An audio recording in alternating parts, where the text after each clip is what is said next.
Praise the lord. దేవునికి మహిమ ఘనత ప్రభావములు కలుగునుగాక.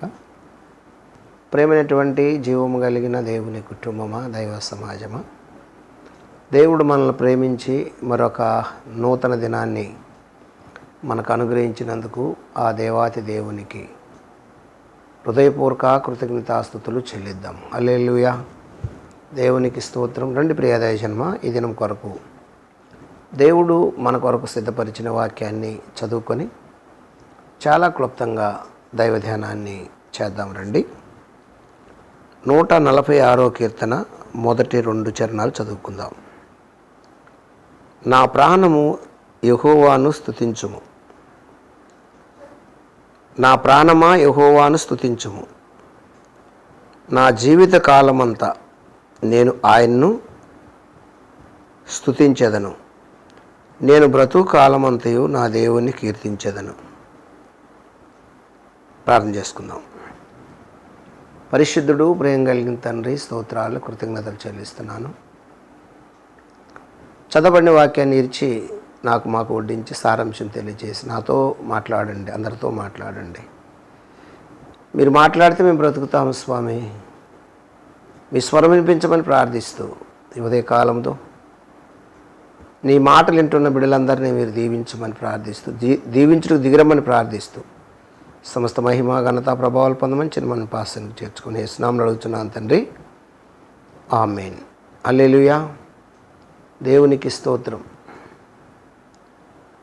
ప్రభునందు నాకు అత్యంత ప్రేమైనటువంటి జీవం కలిగిన దేవుని కుటుంబమా, దైవ సమాజమా, ప్రతి ఉదయకాలం దేవాతి దేవుడు మనతో కొన్ని విషయాలు ముచ్చటిస్తూ వస్తూ ఉన్నాడు. ఈరోజు కూడా కీర్తనా గ్రంథంలో నుండి నీతో నాతో మాట్లాడటానికి ఆయన ఇష్టపడుతున్నాడు.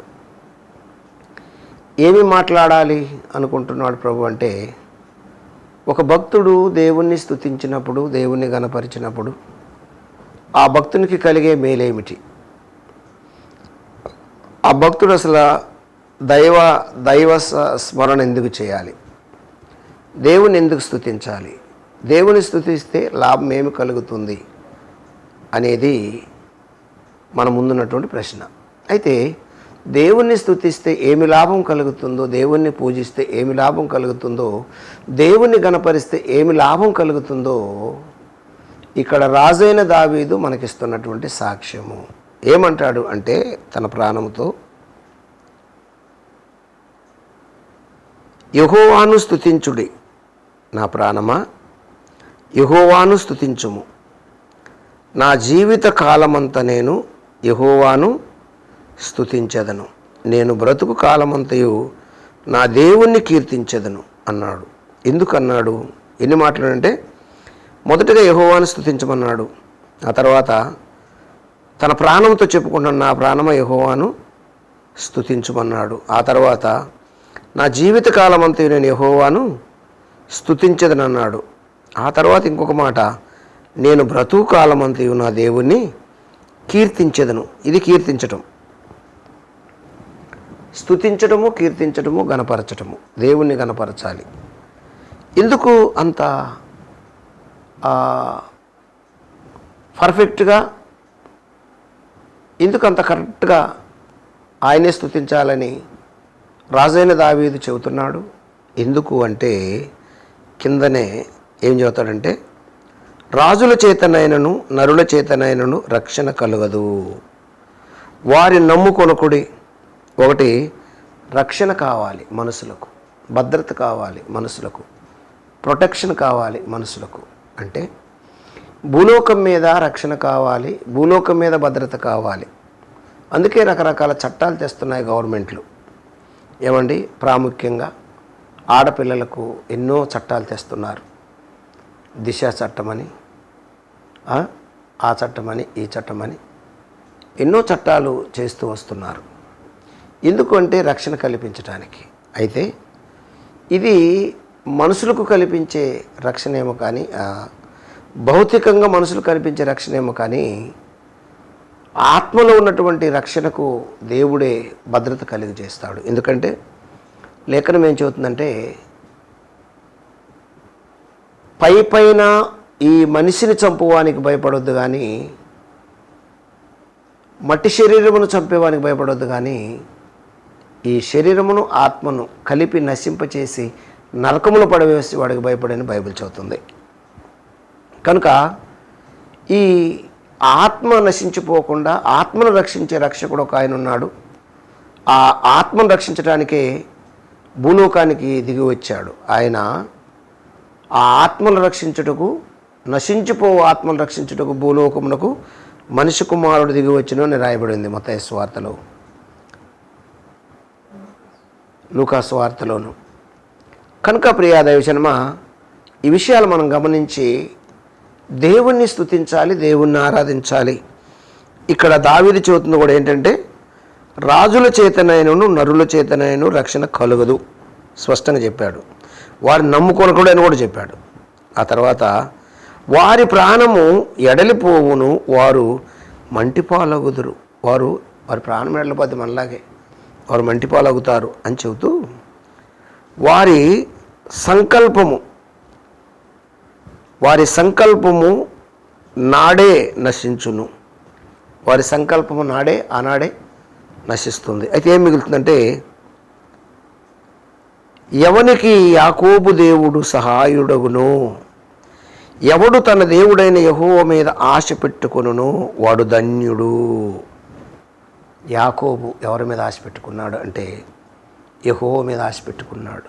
యెహోవాను నమ్మాడు, యెహోవాను స్తుతించాడు, యెహోవా కాళ్ళు పట్టుకున్నాడు. యెహోవా నన్ను విడిచిపెట్టకు, నీవు నన్ను దీవిస్తే కానీ నేను నిన్ను ఇడువును అన్నప్పుడు, నీ పేరేమిటి అంటే యథార్థంగా యాకోబు అని చెప్పాడు. యథార్థంగా చెప్పావు కాబట్టి నాయన నిన్ను క్షమిస్తున్నాను, నువ్వు దీవించబడతావు అని యాకోబును దేవుడు దీవిస్తే అద్భుతంగా ఆశీర్వదించబడ్డాడు యాకోబు.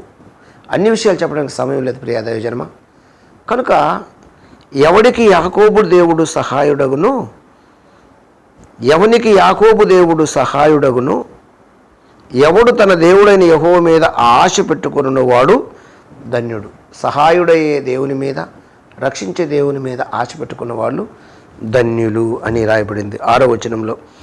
ఆయన ఆకాశమును, భూమిని, సముద్రమును, దానిలోనే సర్వమును సృజించిన వాడు.